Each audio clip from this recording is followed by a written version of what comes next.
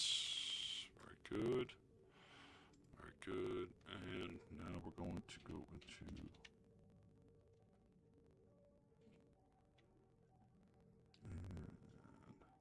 let's do this.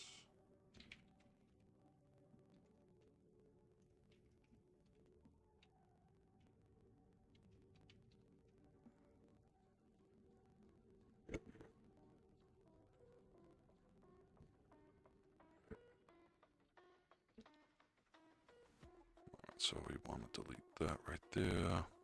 Copy that.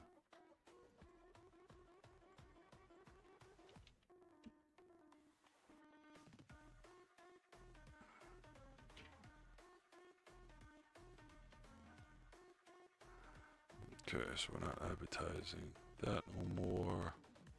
And same thing for router OSPF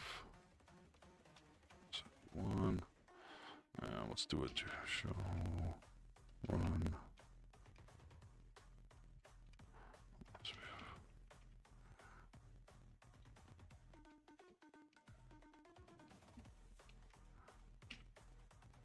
And we want to delete this right here. Copy that.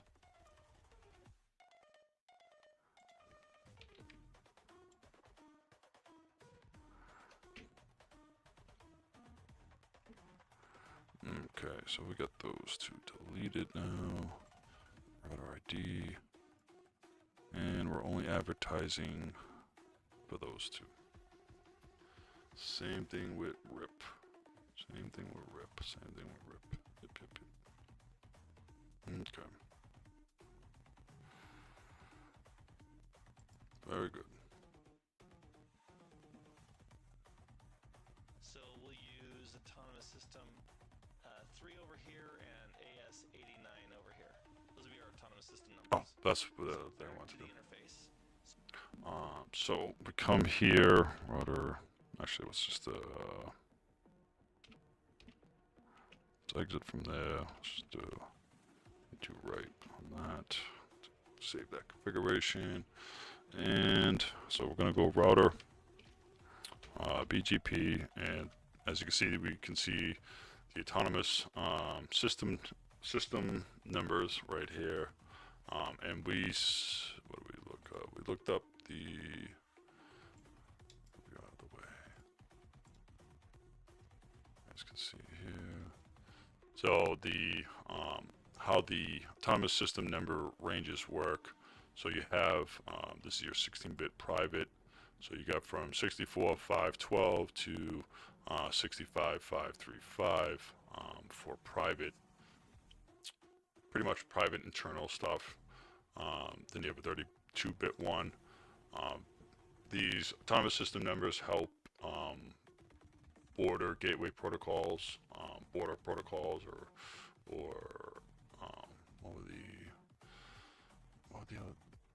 whatever. So just bigger, broader protocols. It helps them know the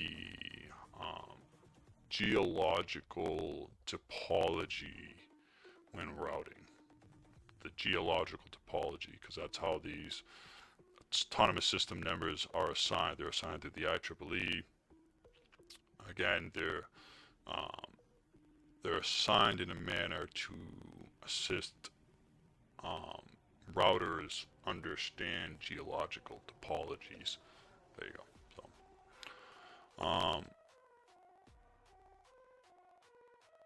and yeah, so obviously he's using this would be like a public autonomous system number when he's using 3 right here.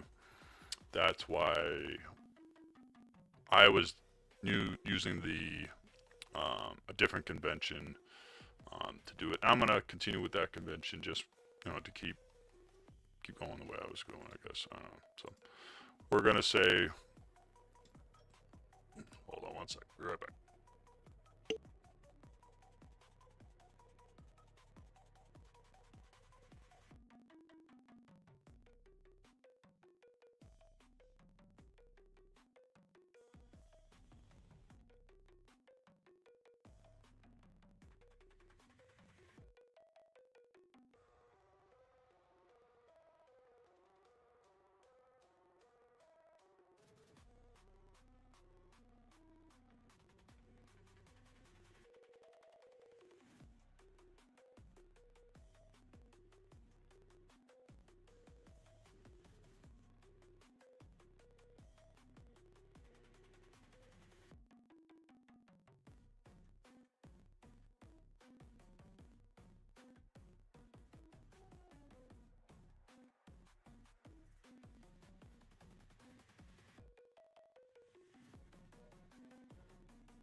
So I'm back to. Should I get into? So what one of the things I was doing wrong again is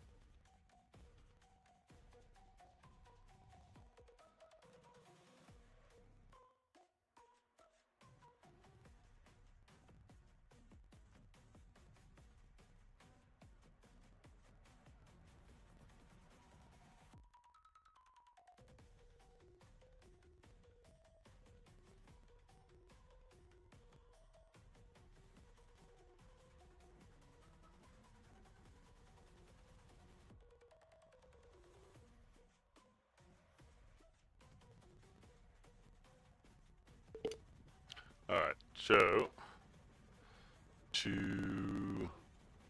yeah, it's over. No, you're good.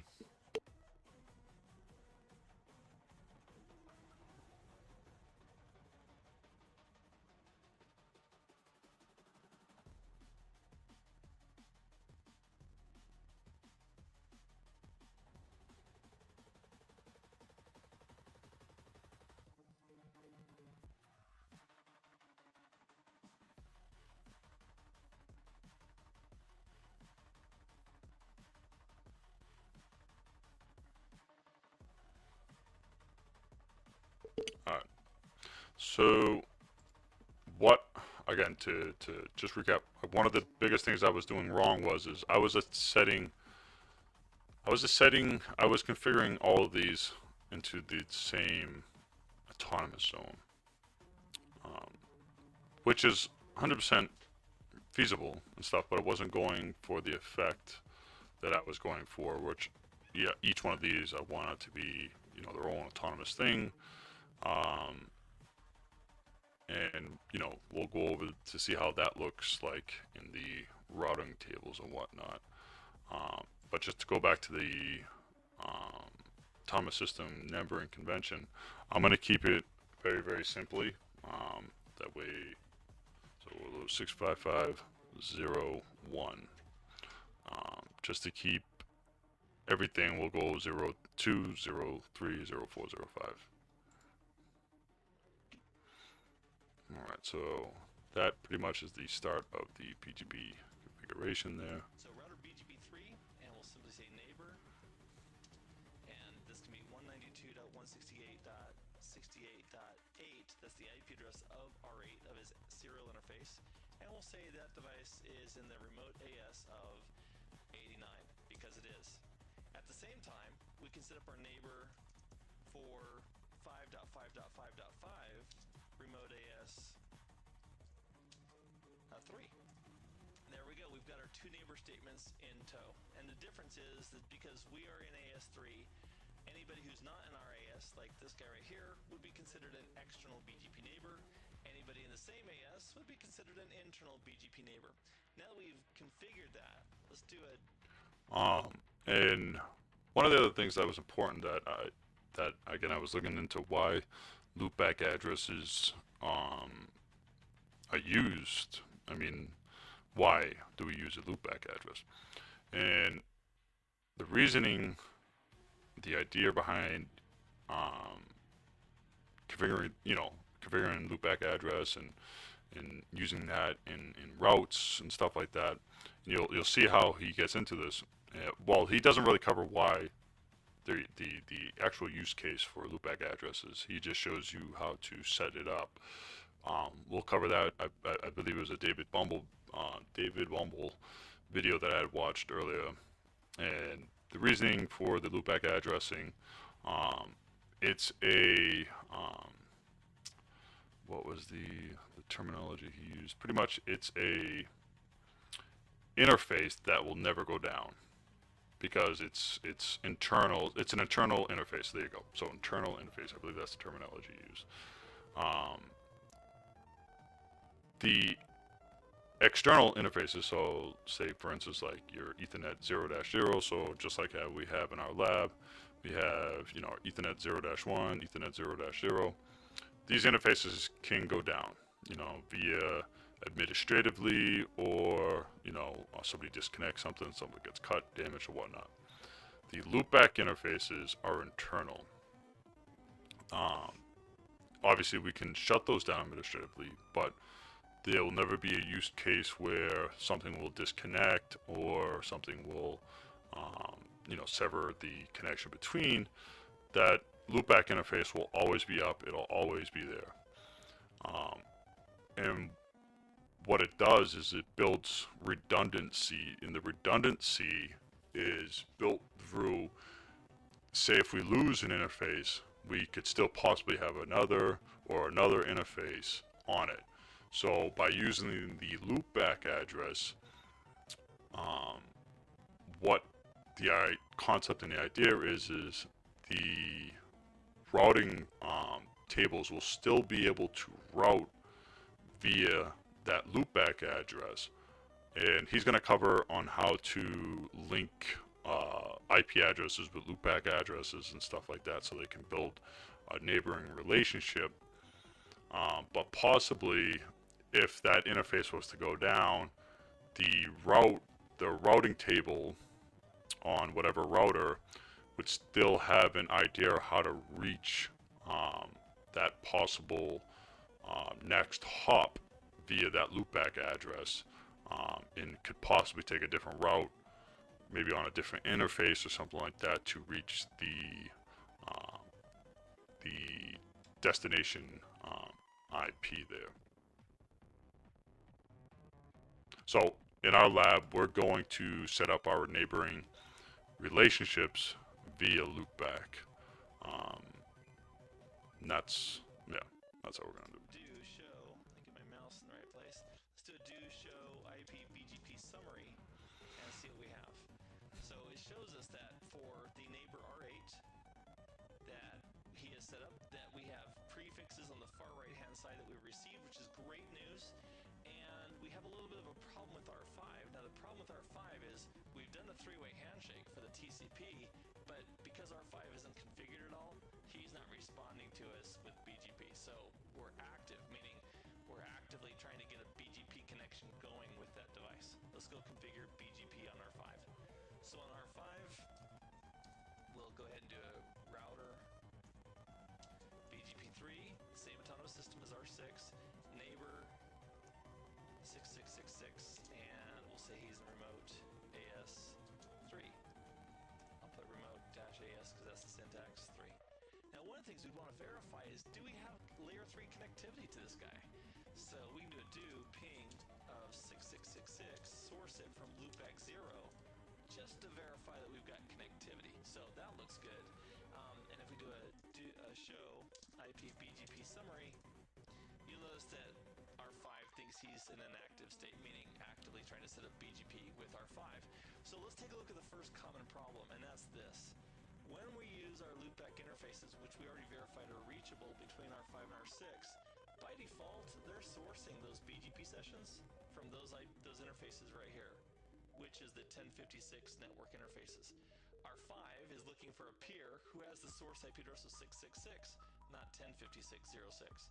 So what we need to do on one or both of these devices is tell them that they're going to source their BGP logical sessions from their loopbacks, which will match what the peer has in their configuration. Yeah, so that's pretty much how we're going to configure this with BGP.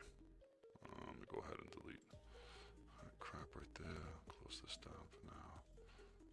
I think it is grenaded. And let's come over here. Let me just move this out of the way. And let's decide autonomous zones here. Let's decide autonomous zones. Do I really want them all in separate, or should I make things?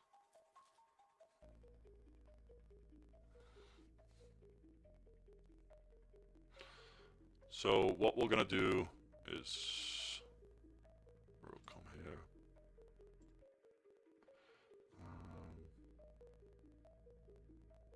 What is this 10 stuff? Where did I get that from?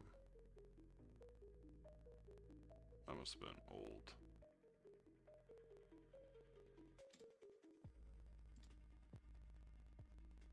Yeah, that's probably, I was doing some other crazy convention. Okay, so, let's just go ahead and add that. One of these labs are concise. Can be understood. And then that's a number. I'm gonna say 65501. So that's a Thomas zone 65501. We're gonna come over here into R5. And it's got his two. Those aren't even on the right.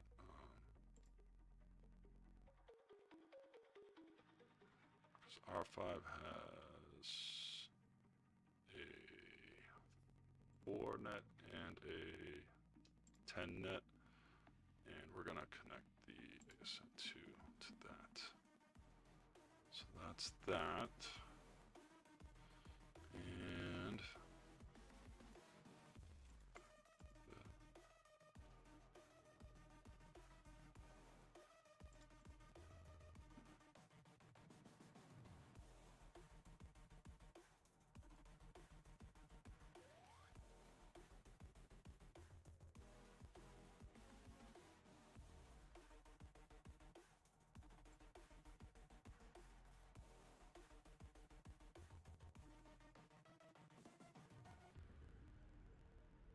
so much information.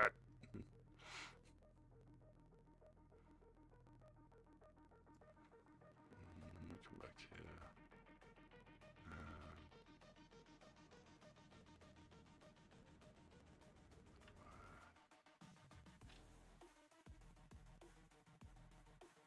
Not sure.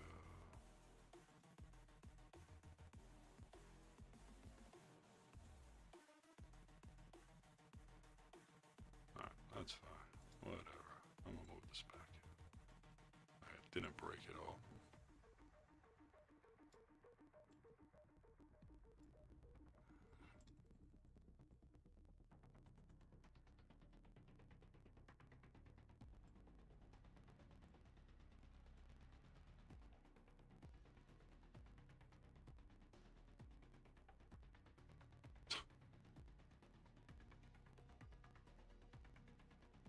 It's fine.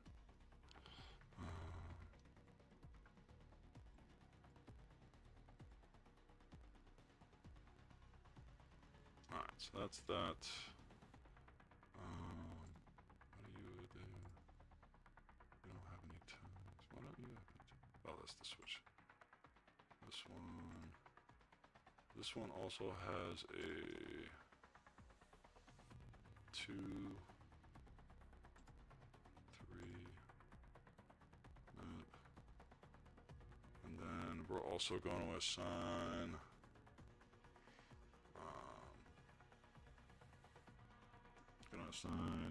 ASN, and we're going to give this its own ASN.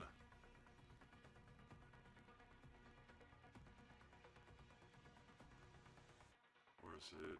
Which one did I want? Well, those two are going to be connected like that.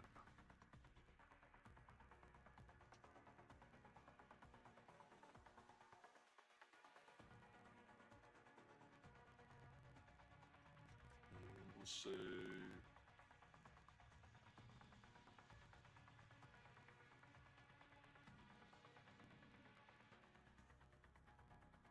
say 4 and 3 are on the same, so we'll do 65502 for its ASN number, and we got all of them hooked up on there. Yes, we do.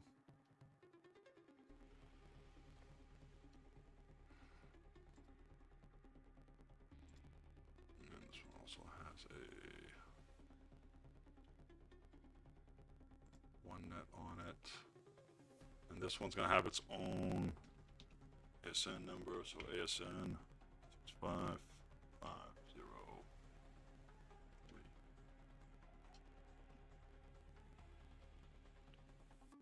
Come over here to the last one, like that. This one's gonna be in 652, and also this one has a 2net as well.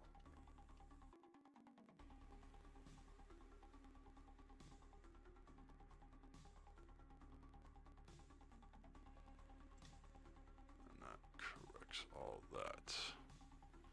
Now we'll come over here, over here, and I just want to see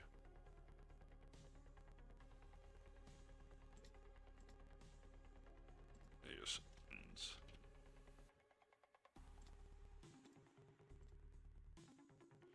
Alright, so this is just average. So we're showing the ASNs right now, the autonomous system numbers.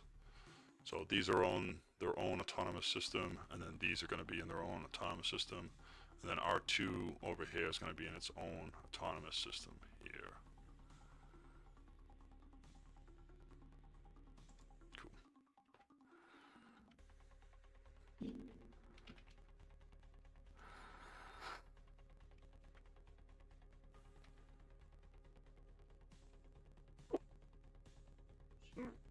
Thank you. Woo! Almost died.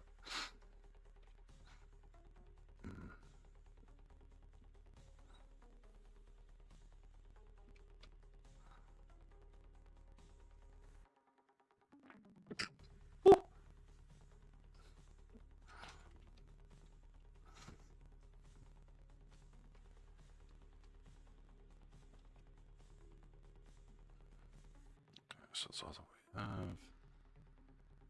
And we're gonna say our neighbor, identify our neighbor, because if we go back here. And as a result, the BGP neighborship should come up. So that's probably one of the biggest faults that people fail to do is remember to put in the update source for BGP. So let's fix that on both sides. So on router 5,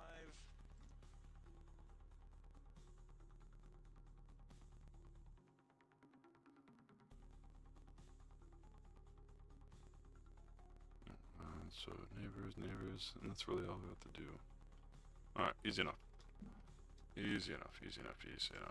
And obviously, I don't know, we'll just take in, for instance, I'm not aware of the IP addressing of the other routers interfaces. I am aware though of what their possible loopbacks and stuff like that could be. So that's how we're gonna kind of think about this. I mean, I'm just, what the hell do I know? So we're gonna say neighbor, and so we're gonna assign our. We got 2 neighborships. We'll do.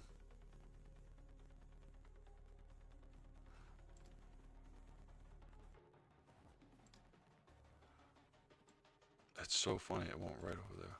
It's so weird. I'll have to take a look at why that broke later. But we're gonna complete a. This is gonna be in the same autonomous zone as us R5. So we're gonna do a neighborship between R5 and a neighborship between R2. Obviously, those aren't gonna get set up yet, but those will be the 2 neighborships that we'll do because we have an interface facing each one of those. So we're gonna say neighbor, and we haven't done it yet, but we're gonna know that's gonna be his loopback address for his interface. And we're gonna say remote autonomous system, and he's gonna be in the same autonomous system as us, which is 65501. And then we're gonna say neighbor and 2.2.2. He's gonna be in remote. Now remember, we set him up in his own. He's gonna be on his own remote ASN number, so he's 65503.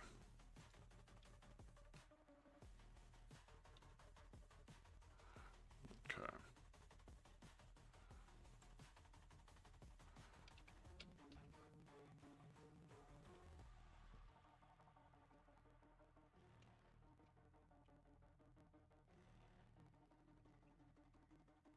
Go to that. so we have our very simple configuration here. Now we're going to go ahead and update this later, but for now, that's how we're going to keep it for now. Alright, so come back over here. Remember, we got to change the loopback addresses and all of them and stuff, so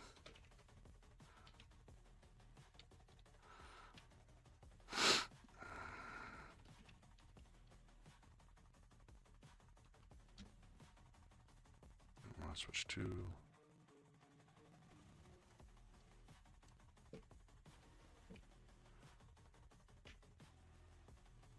okay, and then we're gonna delete those other records from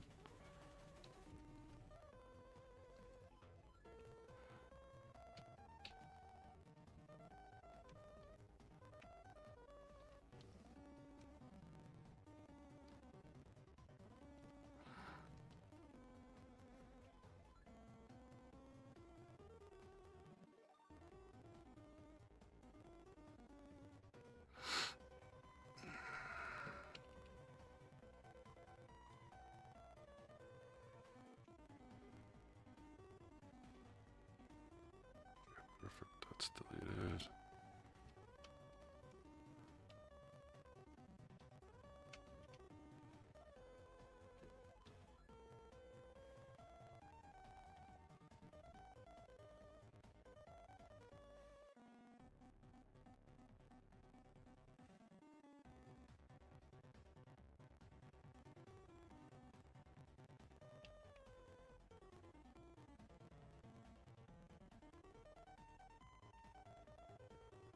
Perfect.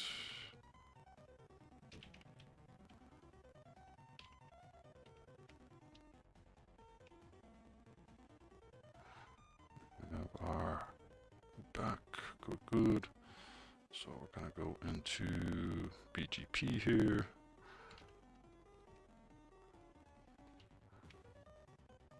Now again, so R2's autonomous address is gonna be 65503.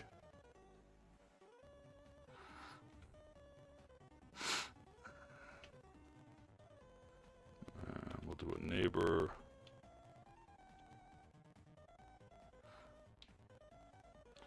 And we'll do the loopback of R1. And we're gonna say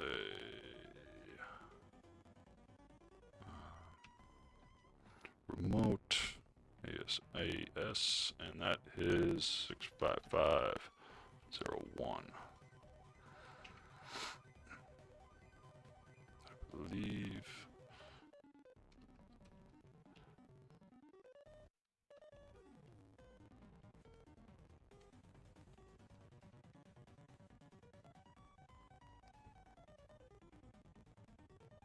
Never. Perfect.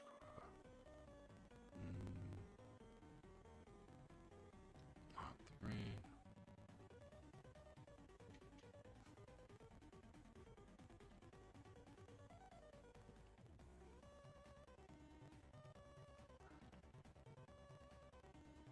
And let's fix this back.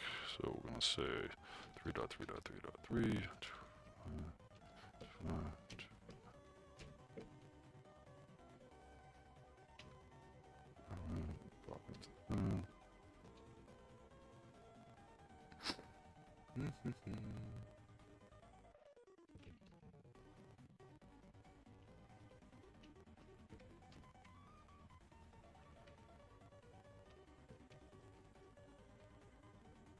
Let's delete this.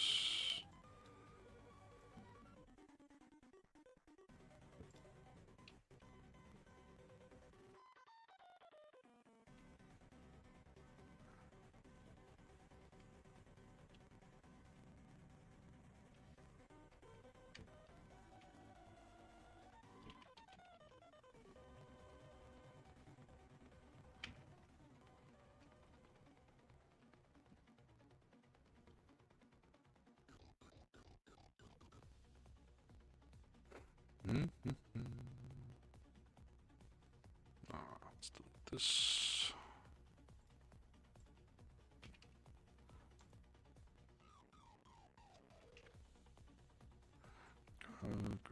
good.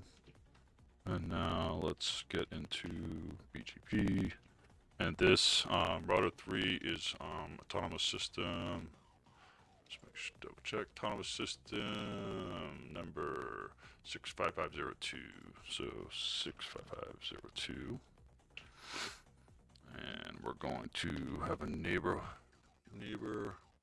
relationship. Maybe a couple neighbor relationships, but we'll make a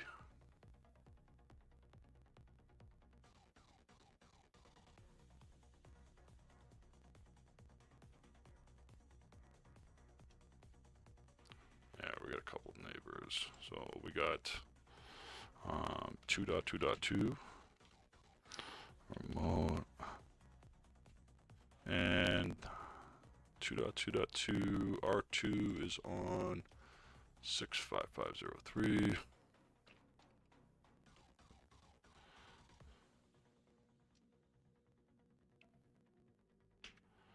And then we're also going to have another neighbor.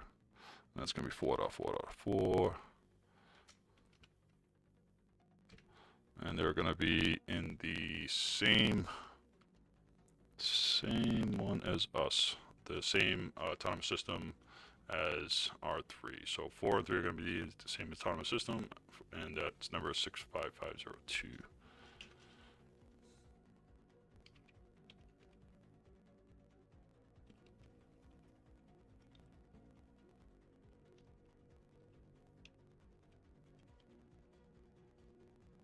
And we have our two neighbors. Good. Let's go back here to, because we're also going to have a neighbor on R2. Let's just get that done now.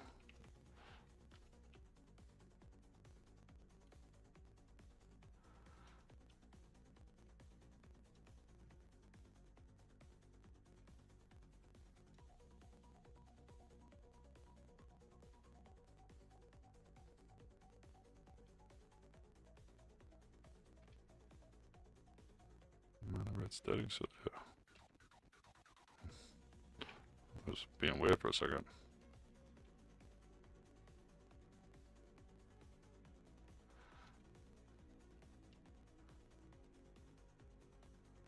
Oh, I'm doing the command all wrong.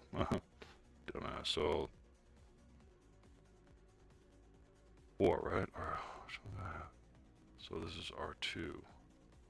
R2 is gonna have multiple neighbors. Okay. So 3.3.3, and the autonomous system, that's 65502.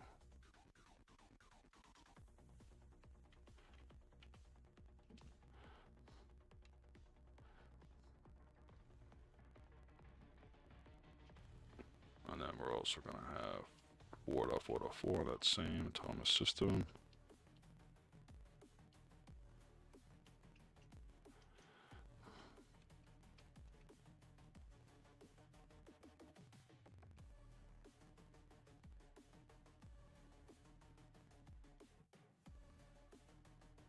Okay, so we have, that's all correct now.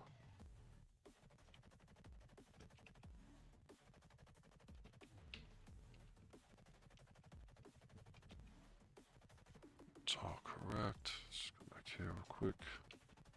And again, our R1's just going to have the two neighbors, R2 and R5. R2 and R5. That's correct.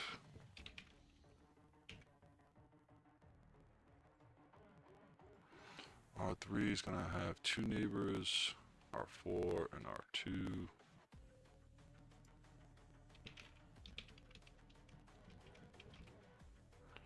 Everything is correct. Let's write that to the configuration.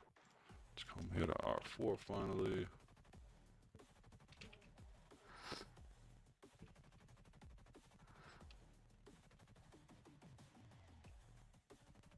Change the loopback address to 4.4.4.4. That at 32 subnet mask. And let's go into router RIP.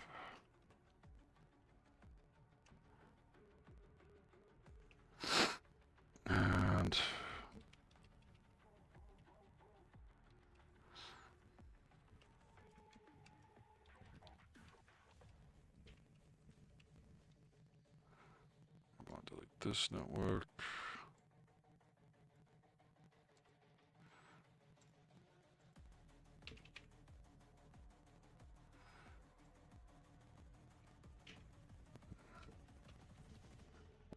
PF, process ID 1.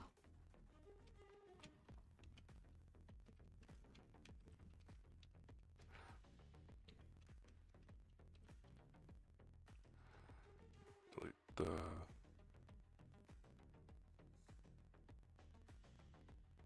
I guess I wasn't advertising that loopback bullshit off that.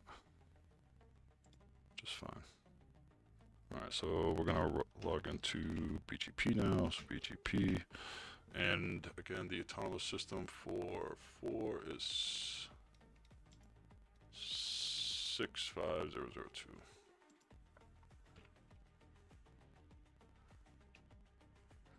And we're gonna have a couple neighbors. So we're gonna have 3 and 2 and 5. So let's go ahead, 3.3.3. And that's gonna be the same autonomous system number as us, which is 65502. And our next neighbor is R3, which would be located at 2.2.2, and that is in the autonomous system by itself at 3. And we're gonna have one more neighbor, that's gonna be R5.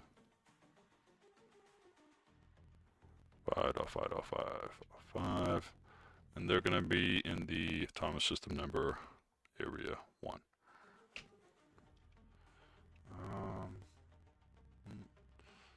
I should do that for that.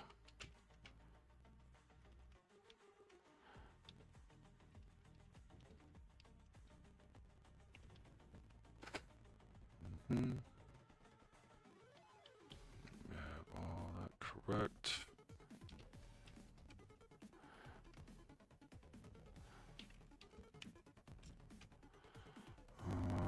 We have all the interfaces, everything's good. Good. Alright, let's write that to configuration. Now finally on R5 here.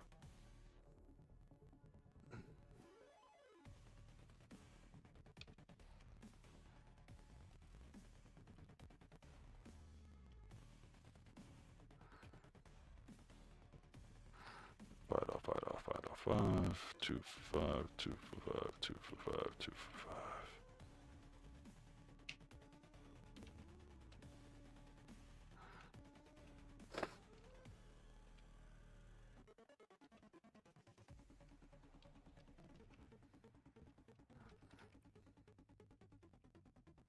And we're going to delete this.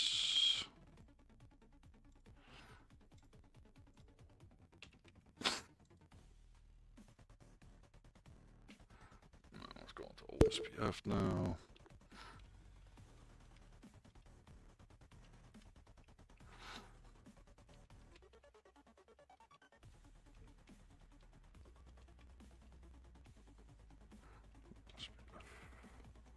And we're going to delete this.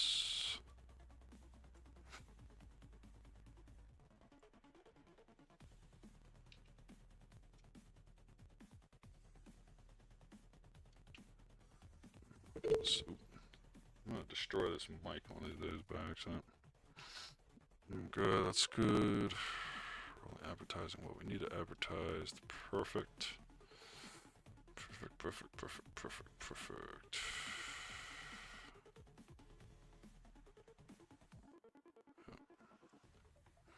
Alright, now let's log into BGP on router 5. And remember, this is router 5 is in the autonomous zone, just like R1 here, and that is in 65501. 65501.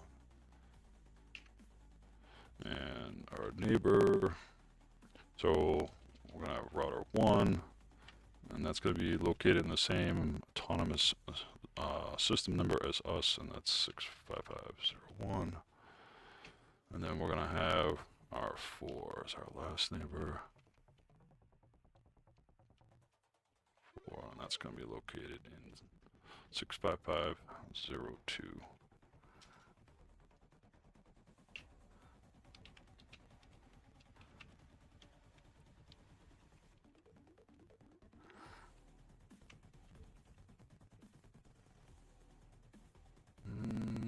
That 1 and 4. Other relationships. It's got to correct that.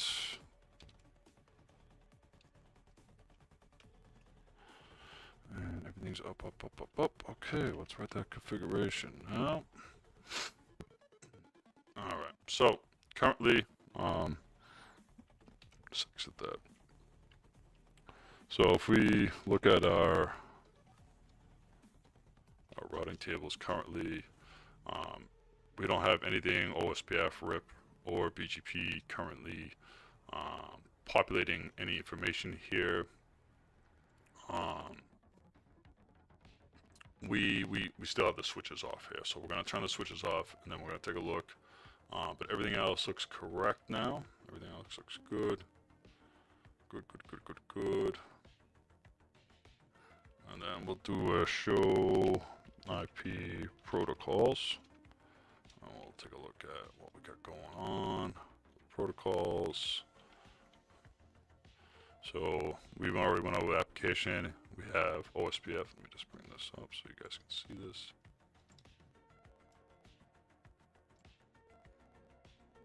So we have OSPF version process ID 1. We have our router ID, routing for these networks here. So these are our networks for advertising for. So the 192.168.1 and the .10 network here. And default distance. And then we have RIP2. And again, we're only advertising those. And then we have BGP here with our autonomous system number 65501. We have our neighbor addresses here. Obviously nothing's been populated yet. So that's what we got going on. And then we'll watch this because we're going to take a look, and our neighbor adjacencies are not going to be completed because we need to update our neighborhood relationships with their actual IP addresses. So let's come over here and let's just turn these switches on for now.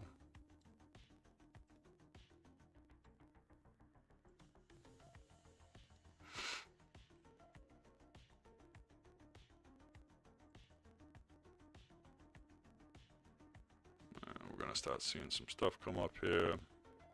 So it looks like we have some OSPF adjacencies coming up here. So from router 5 and from router 2.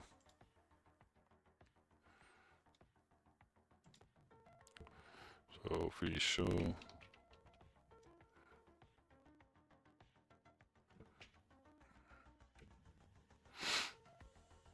so we've already learned some stuff via OSPF. So obviously O represents OSPF.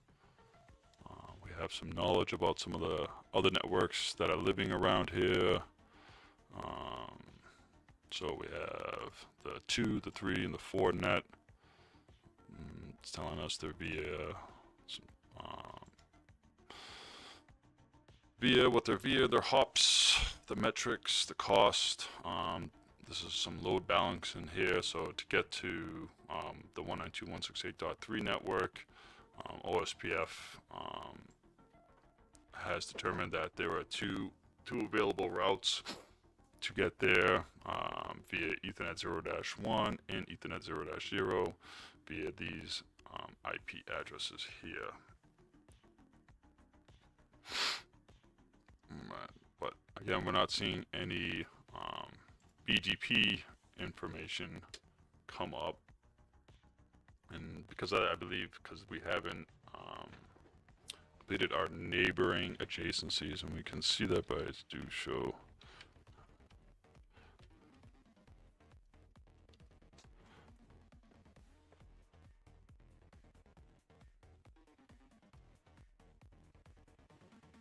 So much information.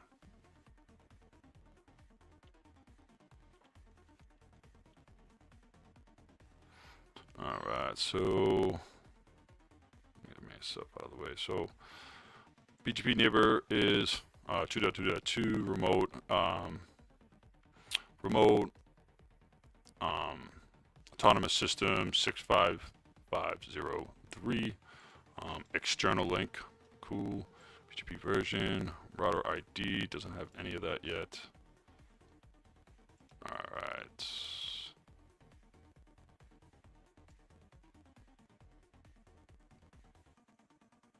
And we're going to go back to Keith's video here, and that will explain.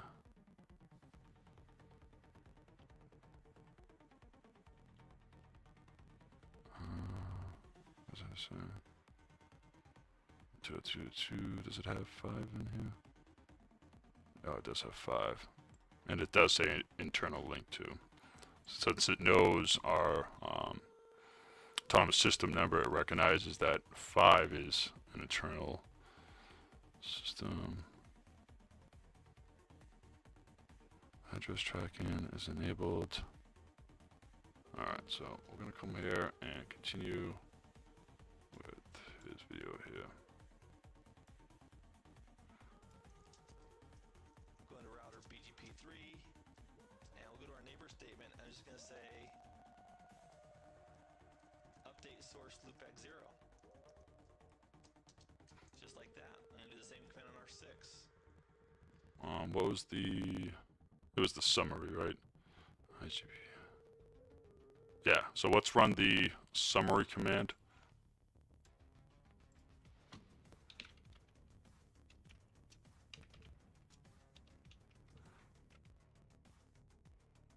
Oh yeah, and you can see that they're not completing their handshake right here. And the state is in idle. So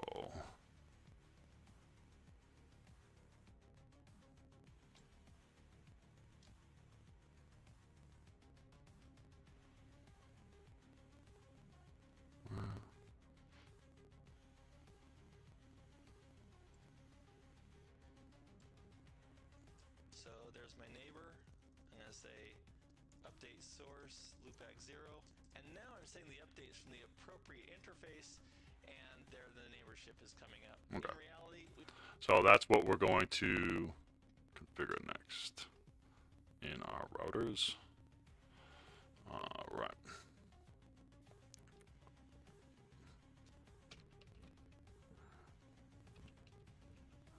And let's go back to router BGP 65501. This is R1. And we'll do a do show.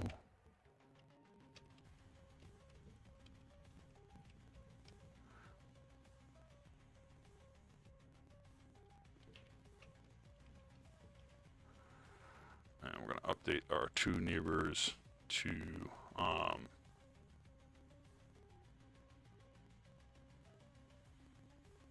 so it can update the source and where it's sourcing those loopback addresses from. So we're going to say neighbor.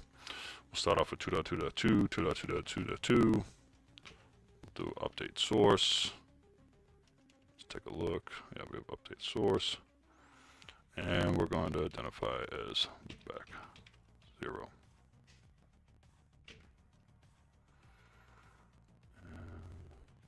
See, adjacencies come up yet. 5.5.5.5.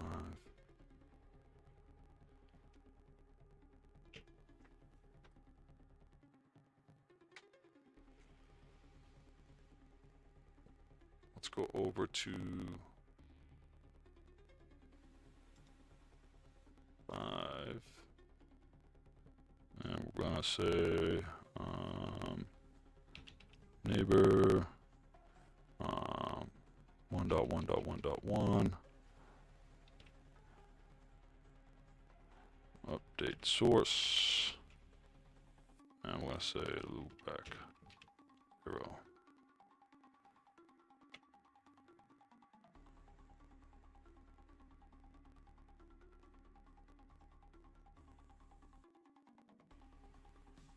let's do this. Do show IP BGP some. That did not work.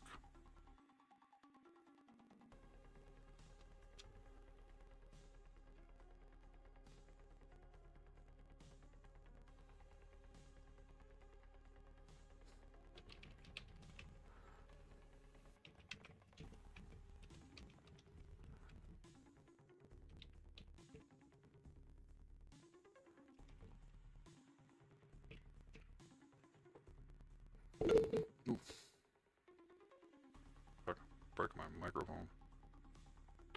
So we've updated that on. Still nothing.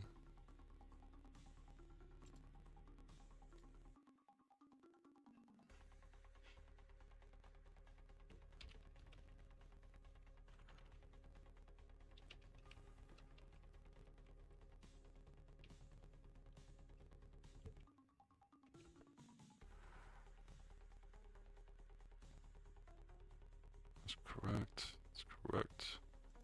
Let's come over R2 maybe. See what happens.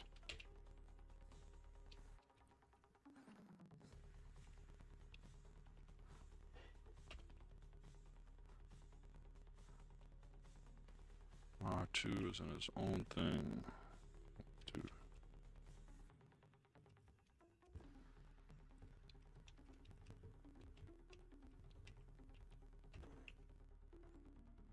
All right. We're gonna update those sources.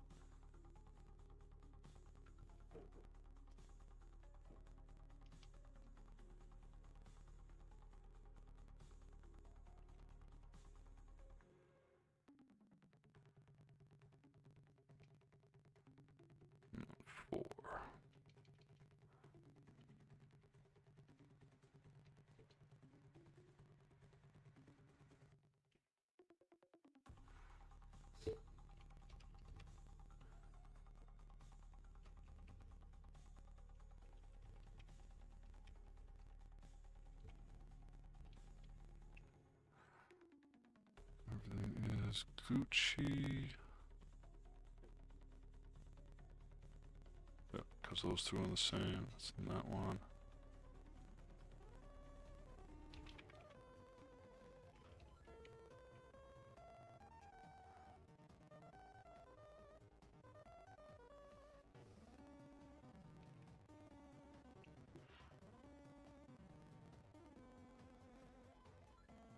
Let's update this one too.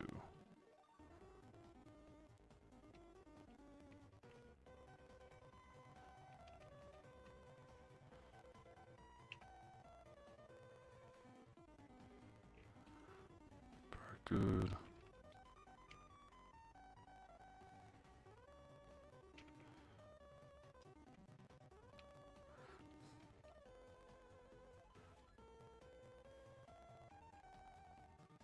And then router 3 is in.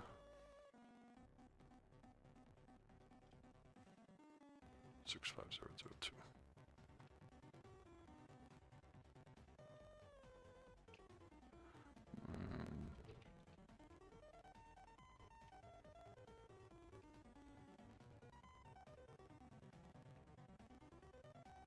Okay, so two neighbors.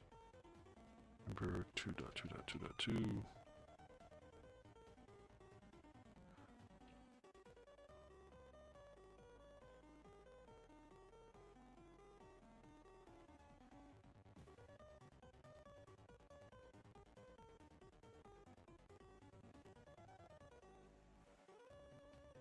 Perfect.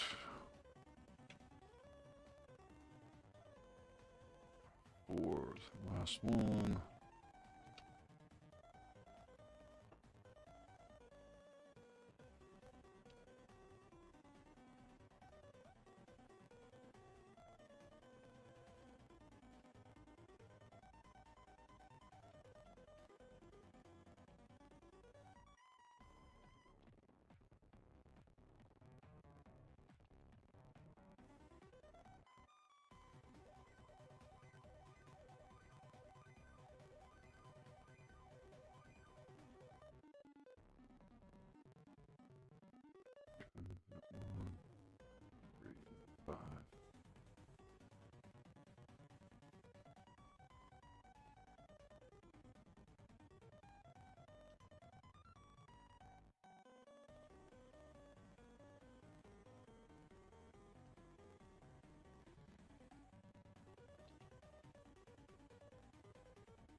In a minute, yeah. We only had to do that on one based on the way BGP works, but just for general good practice, I did it on both sides. So if we do a show IP BGP summary now, you'll notice that we have a 0 here, which is actually a good sign. It simply means that R5 doesn't have anything to share with us, but it does indicate that we have an established state for BGP, which is great news. So let's take a look at the BGP table now. Show IP BGP, it says that we've learned 3 routes from our good buddy at 68.8. If we do a show IP BGP, we can see what those are. And there's the 3 routes that we've learned from that neighbor. Super.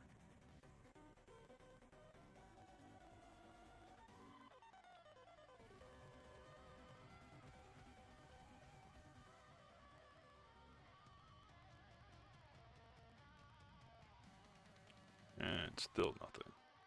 It's just the same issues I was having.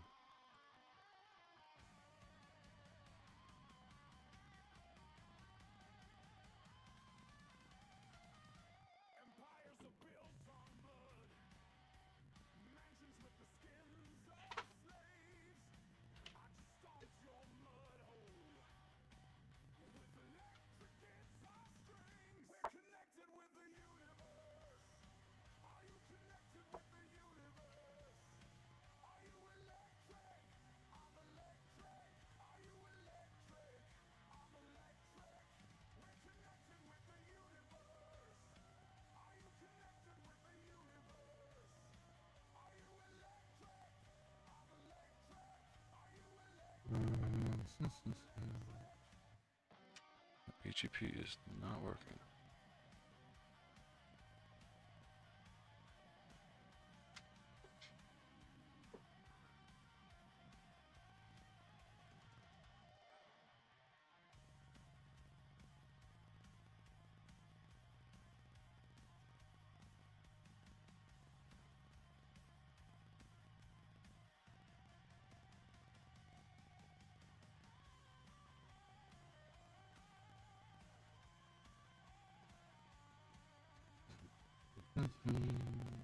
Yeah, it's not getting any information from any of these routers.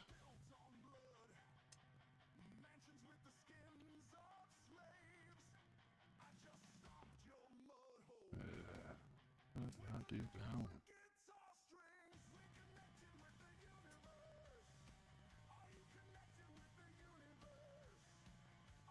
This little symbol here represents they are the best route. So greater than symbol says best route in case I get multiple routes from multiple BGP speakers. And if I do a show IP route, focus just on the BGP.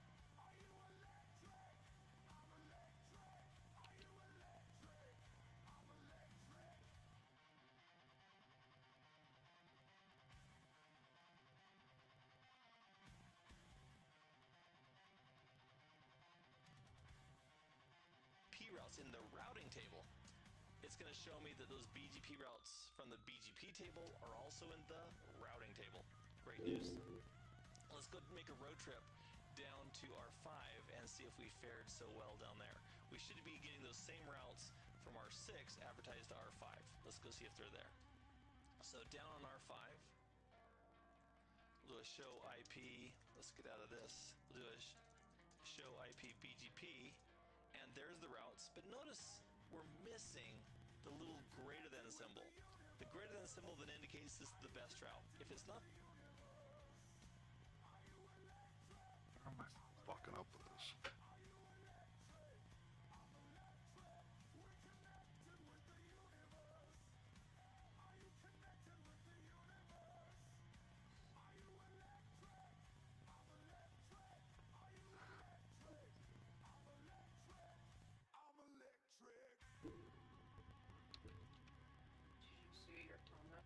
Mm-mm. From YouTube. Mm-mm. Look at it. What's that? The chat. I have chat open. I didn't see it. Somebody set up your video and keep the private. Oh, appreciate you. That didn't even come up on my thingy. Wonder why. Hey, Young NYNGKT. Appreciate you. Thank you. Hang on. No, you're good. You're good. Just thought it was repeat. No, I appreciate that. Right. Thank you. I don't know if it goes away when you close the stream or something. It's supposed to come up on the thing.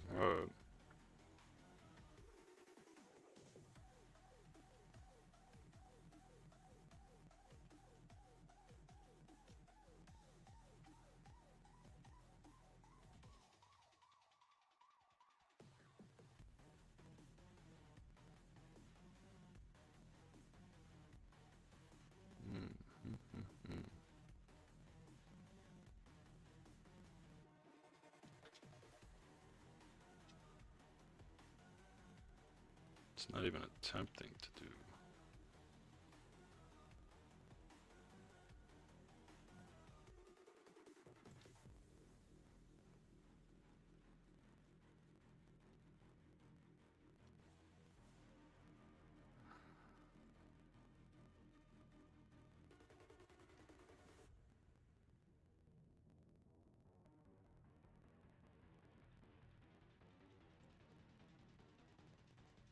Is to peer with an external neighbor. With the internal neighborship, we're probably going to use, we could use loopbacks. We could use 6, 6, 6, 6, which is the loopback interface of our 6, and 5, 5, 5, 5, as long as we had reachability to those addresses. So that's what we're going to do. R8 is already configured. We'll set up R6 with an external and internal neighborship, and then R5 with the internal neighborship up to R6. So let's get to it. On the routers themselves, on R6, let's just verify. Let me move my cursor up here. Let's just verify that R6 doesn't have BGP already running. Do a show IP protocols. Easy for me to type. And BGP is not running, so let's set it up. So we'll go to configuration mode, router, BGP 3. By the way, that'll be the autonomous systems we'll use. So we'll use autonomous system 3 over here and AS89 over here. Those will be our autonomous system numbers. So back to the interface. So router BGP 3, and we'll simply say neighbor, and this.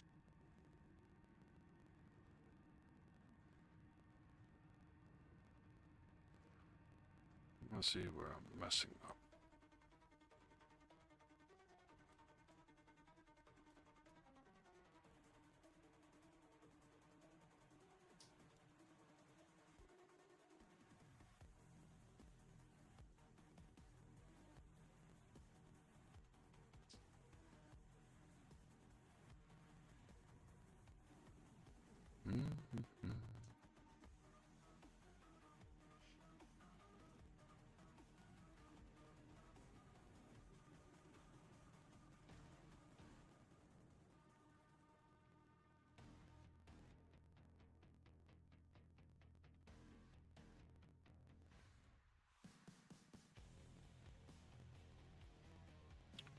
Understand what I'm messing up.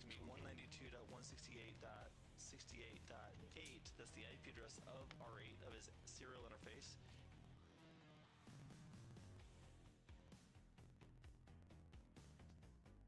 And we'll say that device is in the remote AS of 89 because it is. At the same time, we can set up our neighbor for 5.5.5.5 remote AS 3. There we go. We've got our two neighbor statements in tow. And the difference is that because we are in AS3, anybody who's not in our AS, like this guy right here, would be considered an external BGP neighbor. Anybody in the same AS would be considered an internal BGP neighbor. Now that we've configured that, let's do a do show. I get my mouse in the right place. Let's do a do show IP BGP summary and see what we have. So it shows us that for the neighbor R8 that he has set up, that we have prefixes on the far right hand side that we've received, which is great news. And we have a little bit of a problem with R5. Now the problem with R5 is we've done the three-way handshake for the TCP, but because R5 isn't configured at all, he's not responding to us with BGP. So we're active, meaning we're actively trying to get a BGP connection going with that device. I don't think I can even.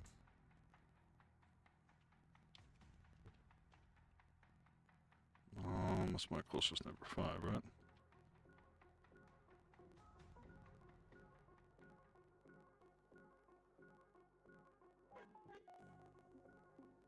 Yeah, I can't even ping its loopback address.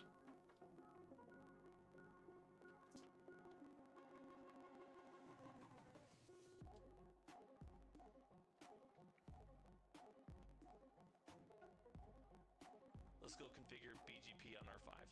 So on R5, we'll go ahead and do a router BGP3, same autonomous system as R6, neighbor 6666, and we'll say he's in remote AS3. I'll put remote -AS because that's the syntax 3. Now one of the things we want to verify is, do we have layer 3 connectivity to this guy? So we can do a ping of 6666, source it from loopback 0, just to verify that we've got connect. Do ping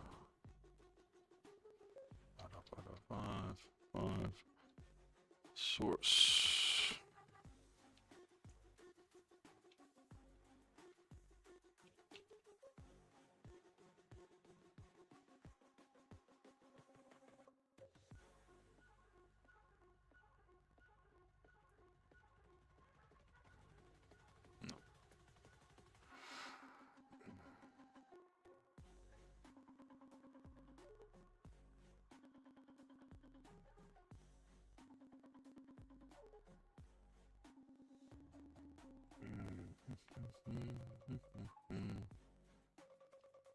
Definitely do not have connectivity. And I can probably ping its interface. It's R5's interface again.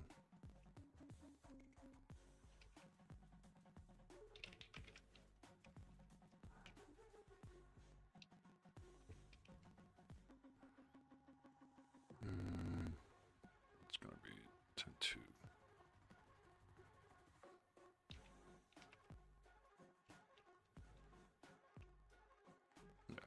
Yeah, I can ping its interface all day long.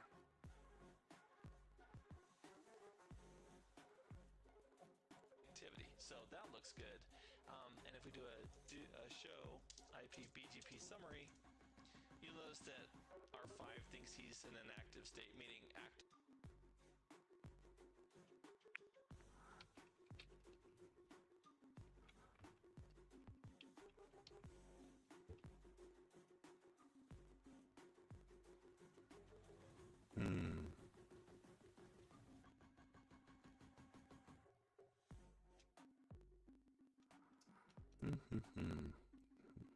I knew BGP was gonna kick my ass. Trying to set up BGP with R5. So let's take a look at the first common problem, and that's this.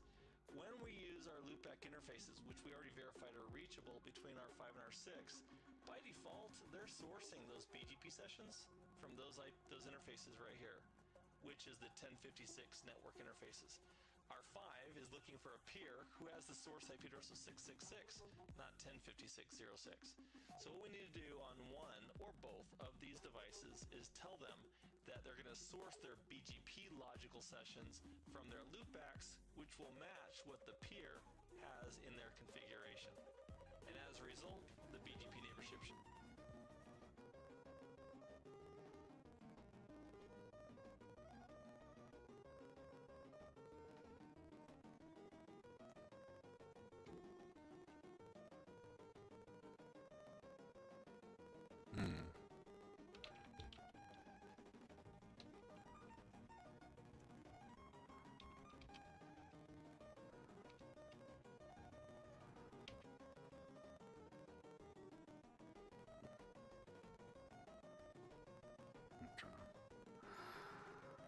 Let's do neighbor. Let's do 5, pi dot 5.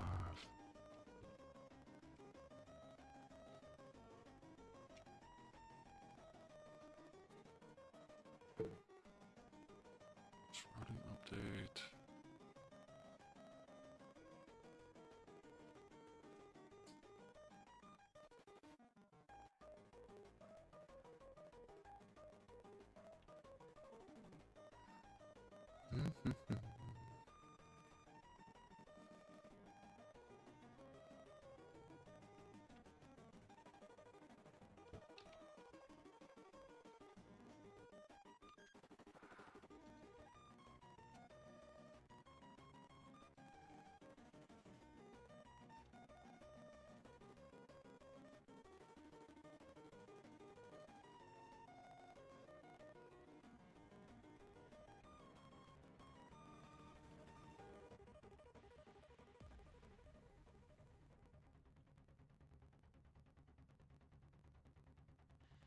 should come up. So that's probably one of the biggest faults that people fail to do is remember to put in the update source for BGP. So let's fix that on both sides. So on router 5, go into router BGP3, and we'll go to our neighbor statement. I'm just going to say update source loopback 0. Just like that. I'm going to do the same command on R6. So there's my neighbor. I'm going to say update source loopback 0. And now I'm saying the updates from the appropriate interface, and there the neighborship is coming up. In reality, we only had to do that on one based on the way BGP works, but just for general good practice, I did it on both sides. So if we do a show IP BGP summary now, you'll notice that we have a 0 here, which is actually a good sign. It simply means that R5 doesn't have anything to share with us, but it does indicate that we have an established state for BGP, which is great news. So let's take a look at the BGP table now. Show IP BGP. It says that we've learned 3 routes from our good buddy at 6.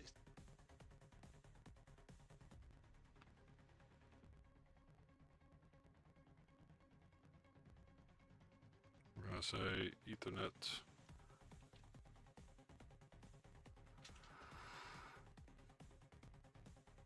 Zero.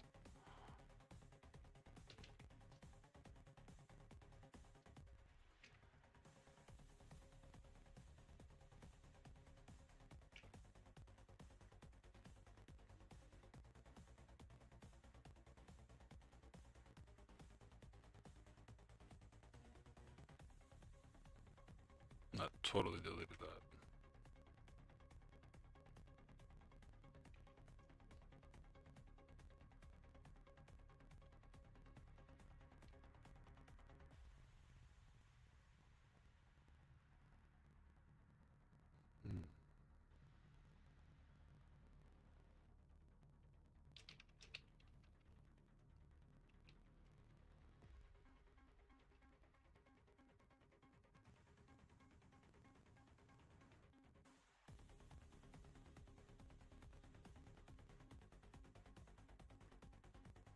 Clearly it's not working.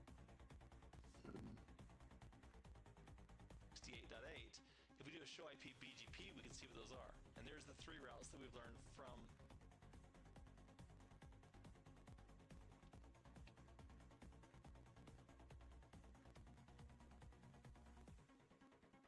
Nothing.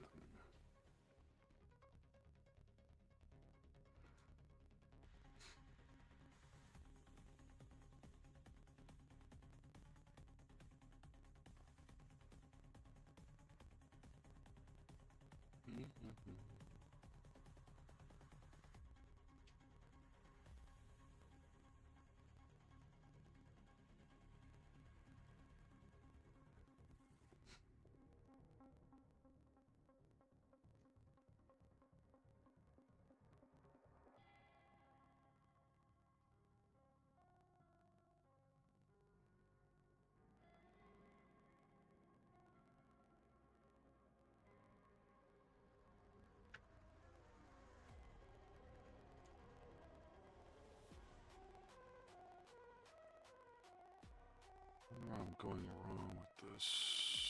that neighbor. Super. This little symbol here represents they are the best route. So greater than symbol says best route in case I get multiple routes from multiple BGP speakers. And if I do a show IP route, focus just on the BGP routes in the routing table, it's going to show me that those BGP routes from the BGP table are all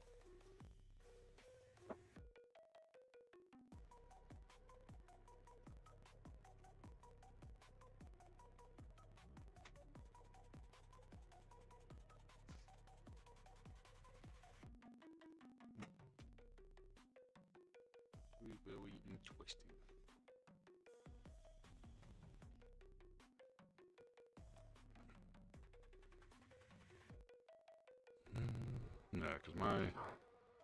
Yeah, cause it's showing nothing.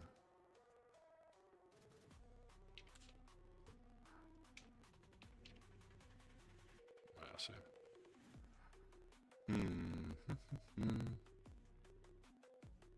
Also in the routing table. Great news. Let's go make a road trip down to R5 and see if we fared so well down there.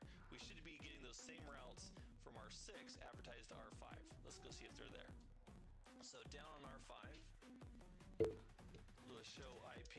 Let's get out of this. Do a show IP BGP, and there's the routes. But notice we're missing the little greater than symbol. The greater than symbol that indicates this is the best route. If it's not the best route, there's no possible way it's going to get into the routing table from BGP anyway. So if we do a show IP route for BGP, there's no, in the routing table, no BGP source routes. Bummer. Why is that? Take a look at this next hop. This next hop is the next hop that R8 assigned to those networks as he sent them. So take a look at the diagram with me. When R8 sends these updates to R6, this way right here, he's putting the next hop of his own IP address, which is right there. As a result, R6, because it received it via external BGP, passes that same next hop to R5, who simply doesn't have a route to it. And Let's do this a different way then, brother.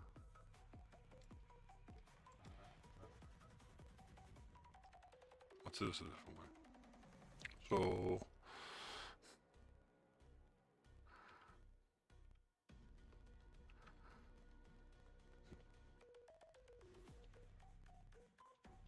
let's delete all this right here. So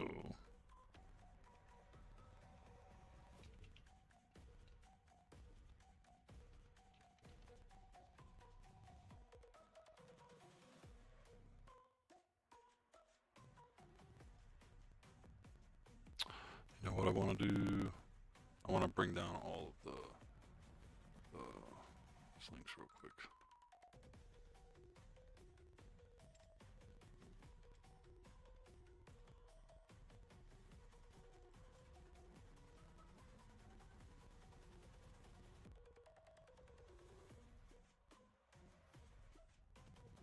I'm going to bring down all those links just so we can, it's like starting all over again.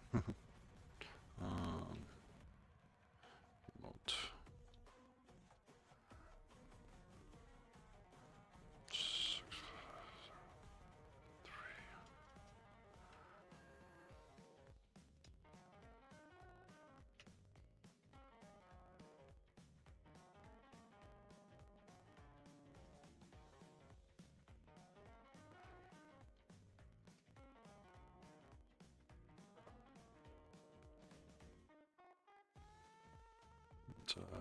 One.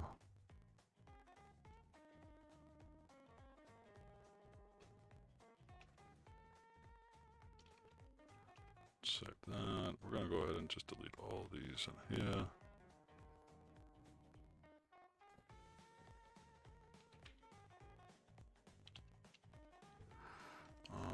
This is 65503.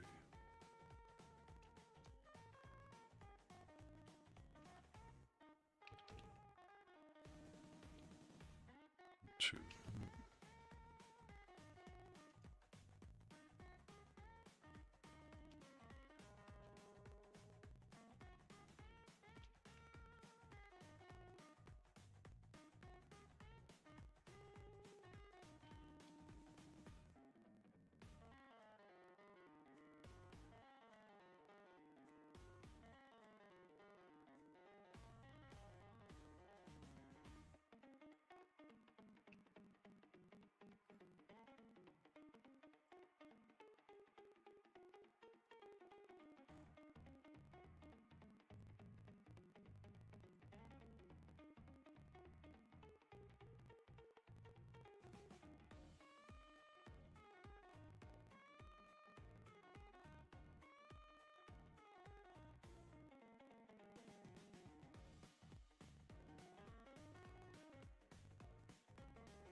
Perfect.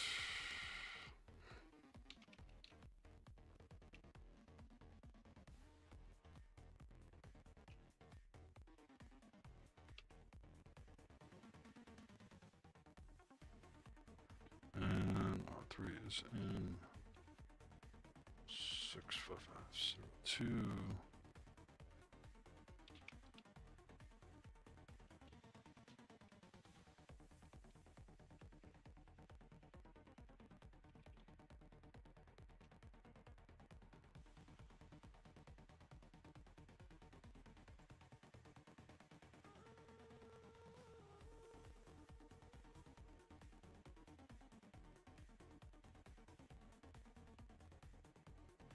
Two and 4. Okay.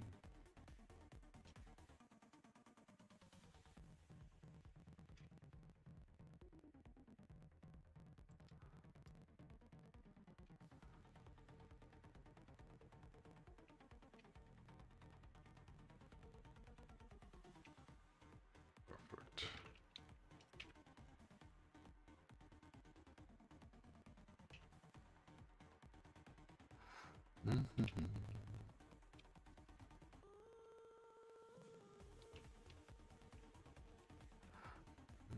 This is R4. R4 is in 65502.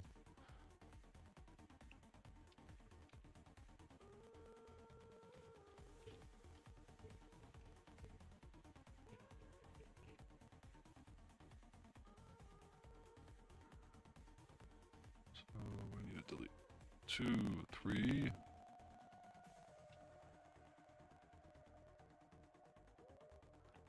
Two, 2, 3, and then we're gonna delete 5.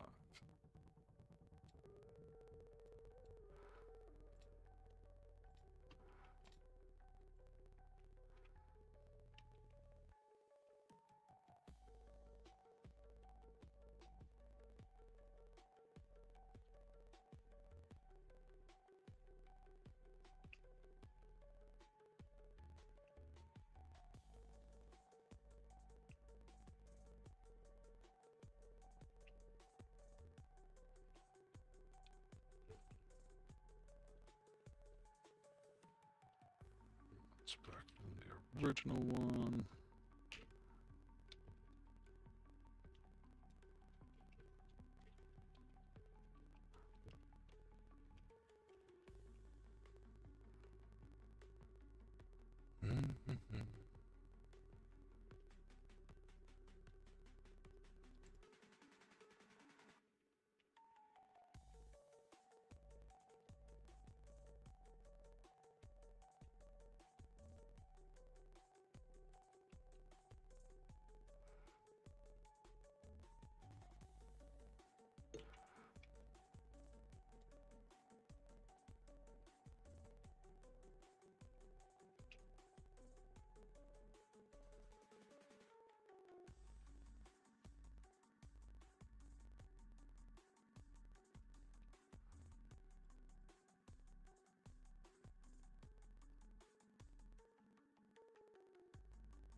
Alright, everything's back where it belongs. And now we're going to do this a different way. We're going to set up our neighborship via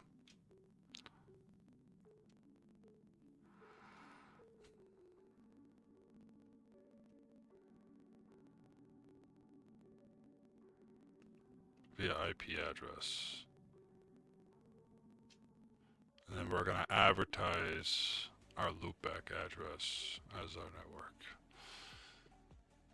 We'll see what happens with that. So we'll do neighbors, and we'll do 5. So if we go over 5,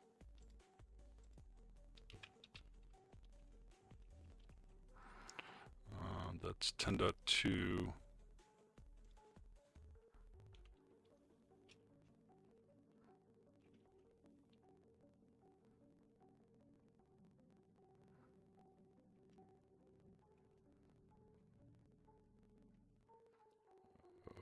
And that's in remote AS, and it's in the same one as me.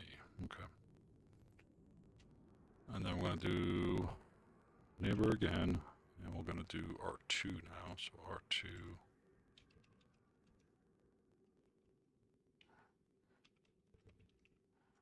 And that's 1, 2.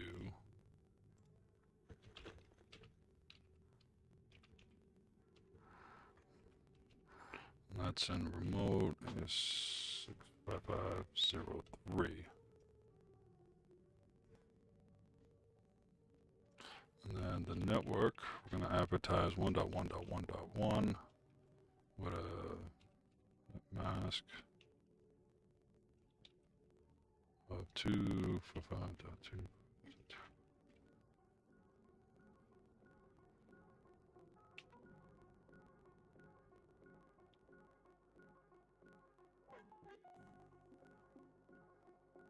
So let's do a do show.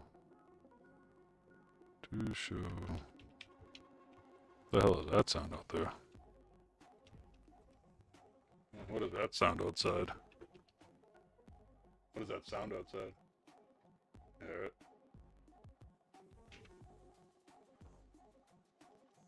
Is that my headphones?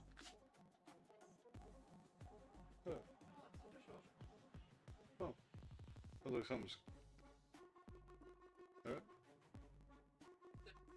Yeah. This. Alright, so got that. Advertising that.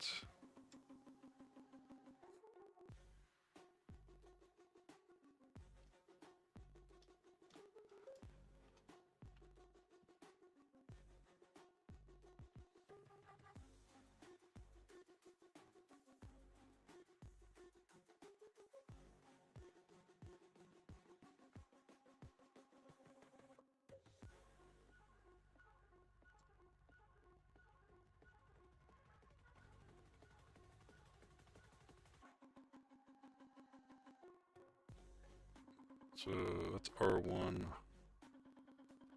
Just like that. Right here, R2.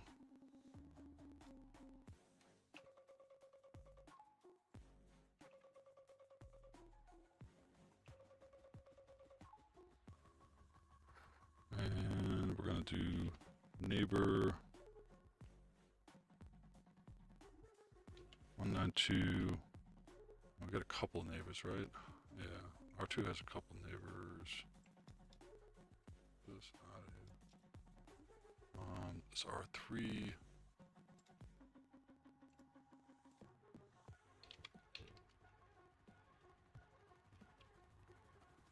So R3 is 2.2.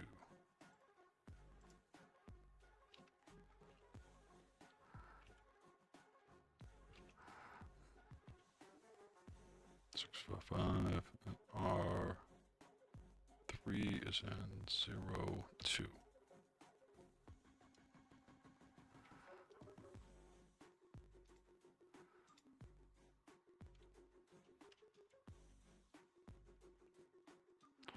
And 2, 3.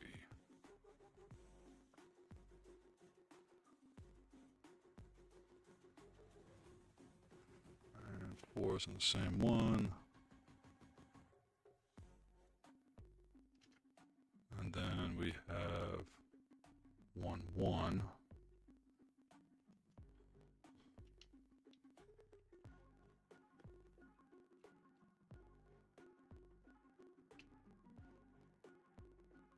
And then we're going to advertise our network 2.2.2.2. The mask of 2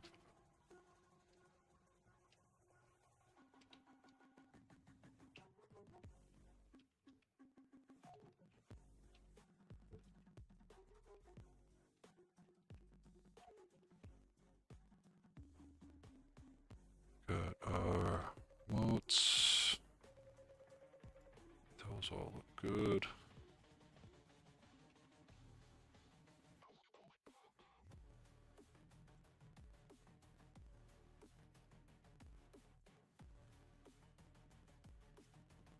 Let's come over here to R3 now. So we got 2, which is 192.168.2.1. They have a remote ASN of 65503. We have 2.3, which isn't the same as us. 2, 3.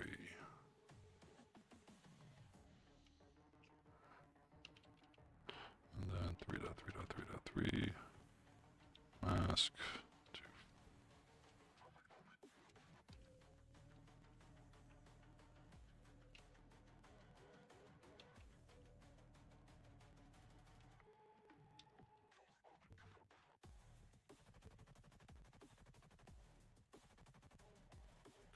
Okay, perfect.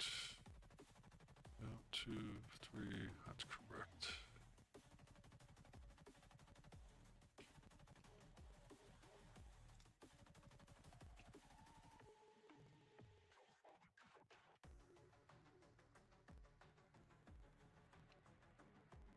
Alright, so R4's got a couple neighbors. This first one is 192.168.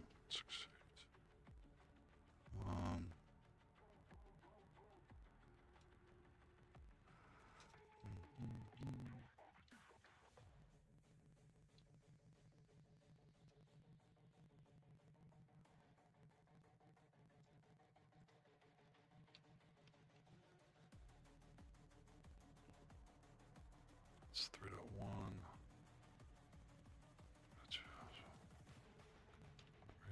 3.1.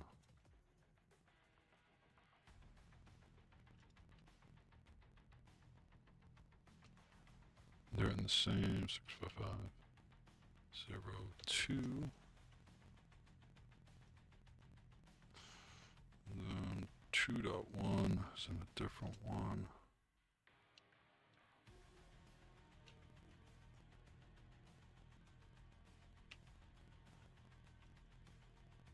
Same with R5. R5 is 192.168.4.2. That is in 65501.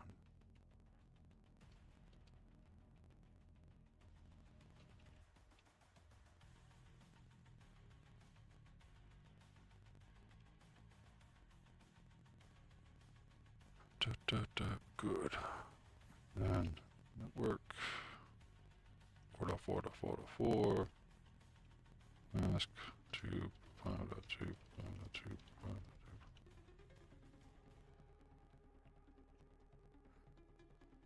5.2. Perfect.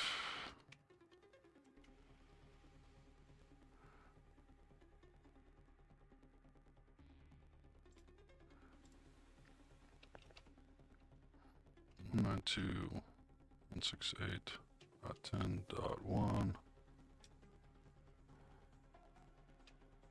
65501. Then neighbor 192.168.4.1, and that is in 65502. We're going to advertise our loopback network.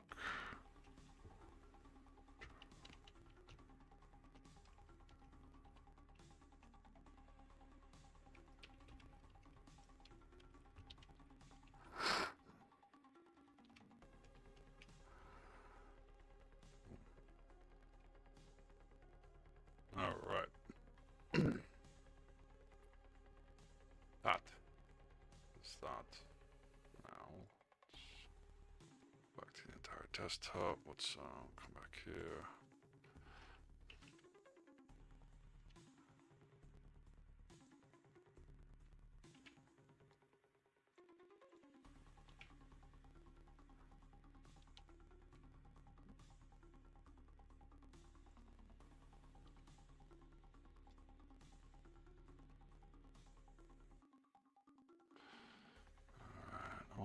configurations are saved. Well, let's turn on these switches again and let's see what happens.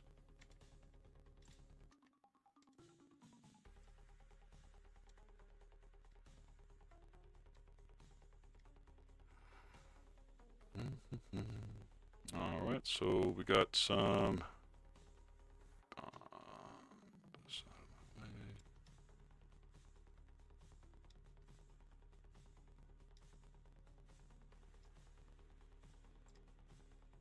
You guys can see right here on R1, we already have some BGP adjacencies. Neighbors are up. Finally, we did that right. So we have 2 neighbors that are up. And let's take a look now to see if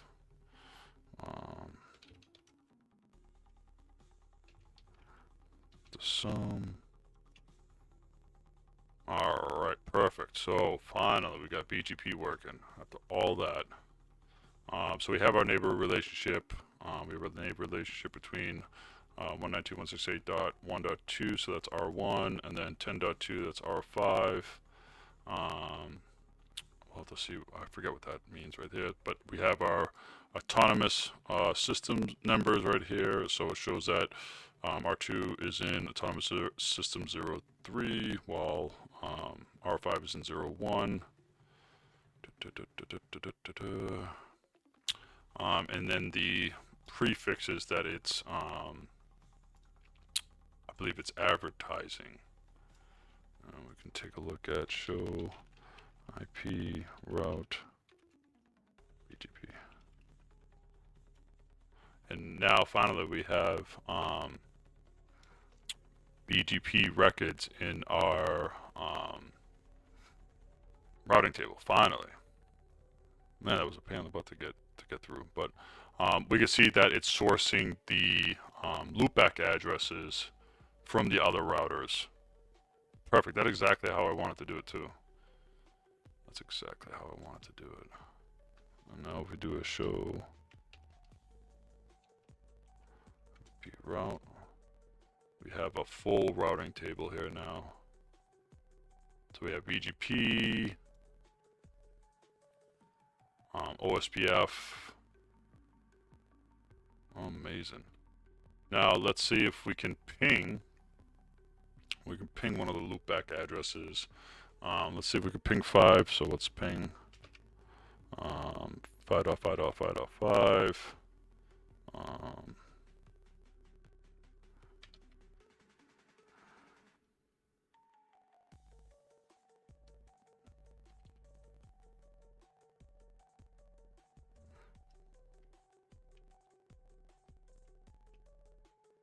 And perfect. So we were able to ping the loopback address on R5 here.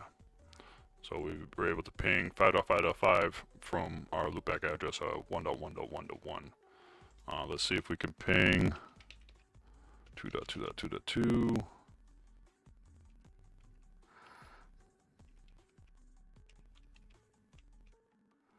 And perfect. Cool. Cool.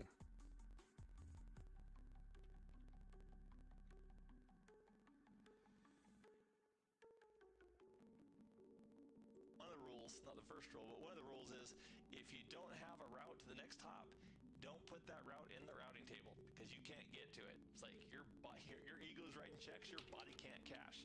So to fix that, what we could do is we could have R6 as it sends those updates down to R5 right here. We could simply say R6, please change the next hop to make it. Oh yes, please. So he'll take the next hop of 192.168. 4. And right here, he'll change it to be 6666, which is reachable by R5. Life is good. So let's make that quick change. Actually, it doesn't have to be a quick change. Take your time. But I want to make this video under 10 minutes. So on R6, going back into configuration mode for router BGP, and we'll simply say neighbor 555, and I'm going to say next hop self. I'm also going to do a clear.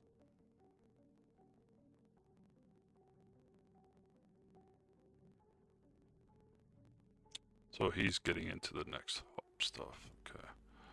I want to take a look at this stuff.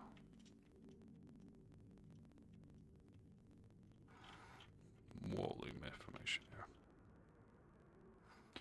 here. Alright, so start here. This is on R4, that's why there's so many. So R2, we're just looking at the what it came up for the neighboring information here.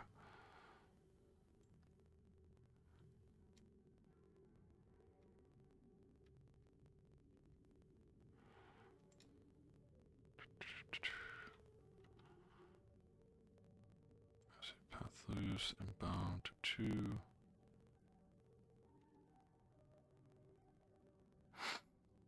Address does not have a route to enabled. 2.1.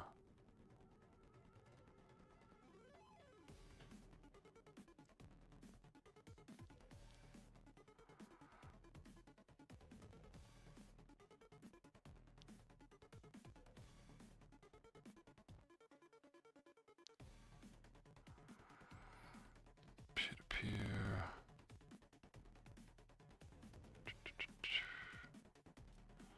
Local host, this is R4. Local port 179. Foreign host, foreign port. Good. Acknowledgements.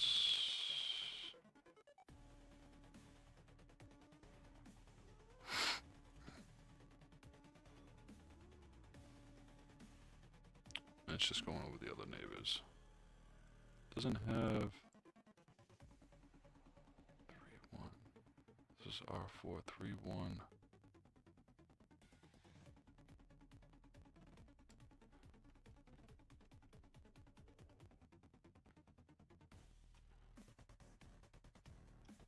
So let's do it.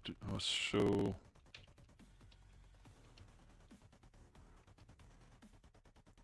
Yeah, so there's a problem on 3.1 here.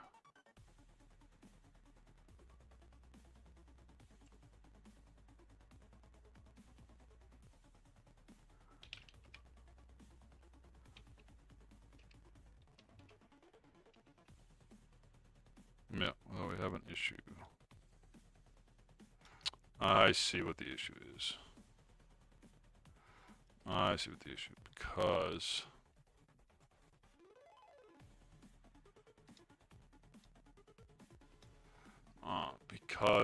what I did was I'm gonna get rid of this. No, it's getting in my way. It's annoying. I use this interface here, the Ethernet 0-0, to make a neighbor ship with R4, but on R4 I used its Ethernet 0-2 network. So let's go back into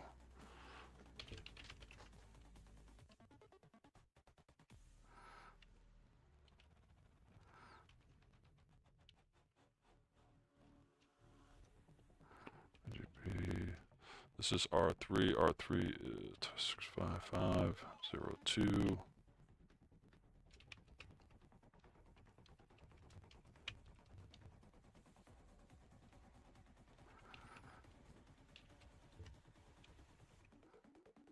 And we're going to delete this one right here.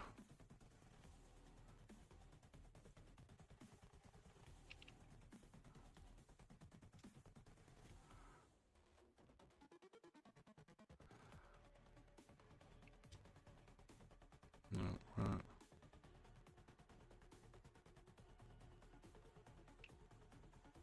And we're gonna say number 192.168.3.2.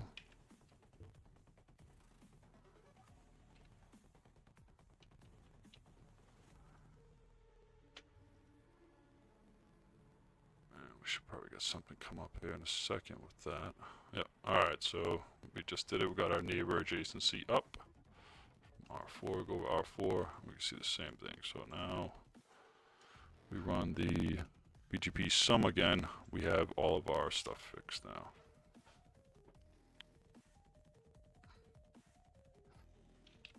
Oh shit.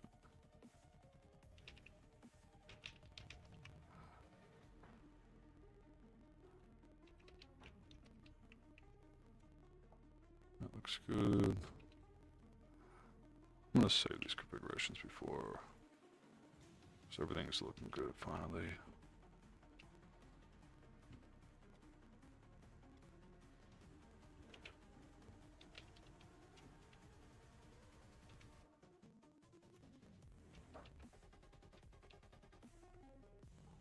Cool.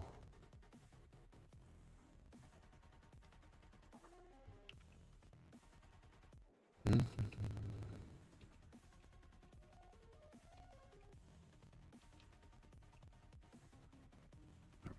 good.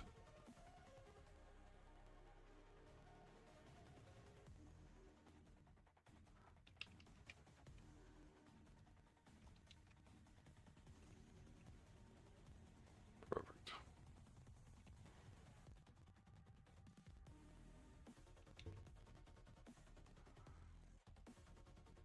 Now let's just confirm ping 3.3.3.3.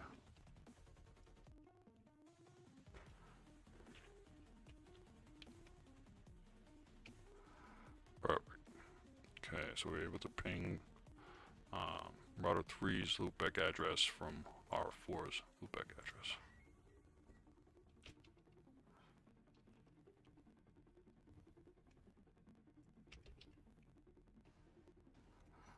And we have all of our routing information. Perfect.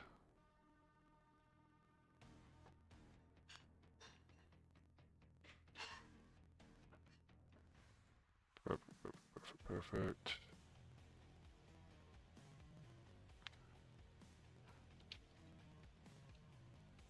Look at a complete routing table now. We have a complete routing table on R4. Everything in it. Perfect.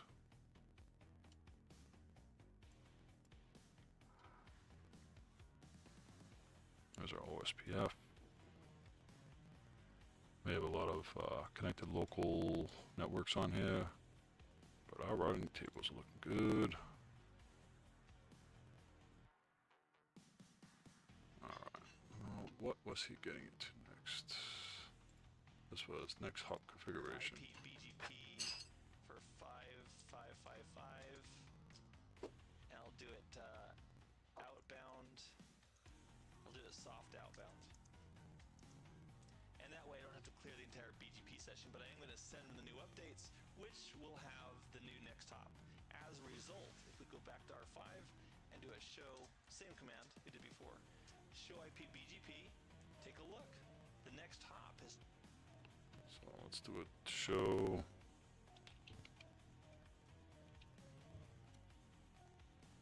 And changed. The next hop is now 6666 because that's reachable. That would now enable this to be considered a best route. And if we do a show IP route, those routes also migrated their way to the... oh, okay, so when you see the asterisk with the greater than sign?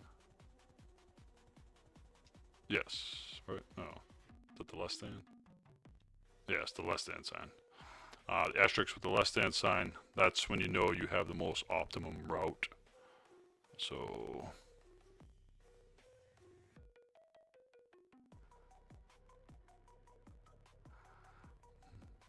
doesn't say. Oh, okay.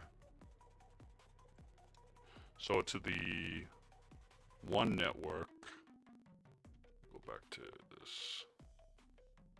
You guys can see. So we're on R4 right now. So R4 is here. So pretty much what BGP is saying, the most optimum route to get to the one network. So the one network here is the R1. Most optimal route is take 4.2, and 4.2 is this interface, is this router right here, R5 actually. So the most optimum route to get to R1, BGP has concluded that going through R5 is the most optimum route instead of R2.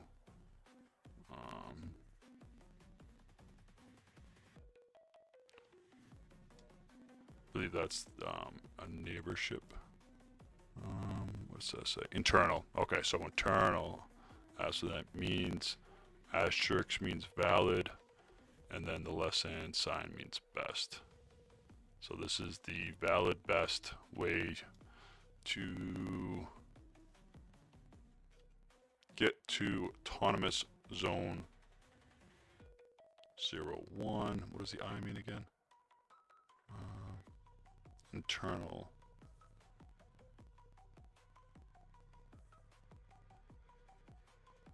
Origin codes, IGP. Oh, that means IGP. Origin codes, IGP. So status codes.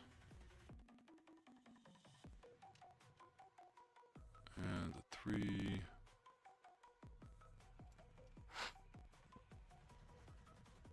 This is us locally. And then, yeah. Makes sense. Okay. Top of the stand, which is the actual IP routing table. So those are the two most common mistakes that I've noticed that when people are sitting at BGP, they fail to correct. One is they don't set the next hop from R6 to R5, and when we have loopbacks, we forget to do the update source. Thanks everybody for watching, and have a great, great day.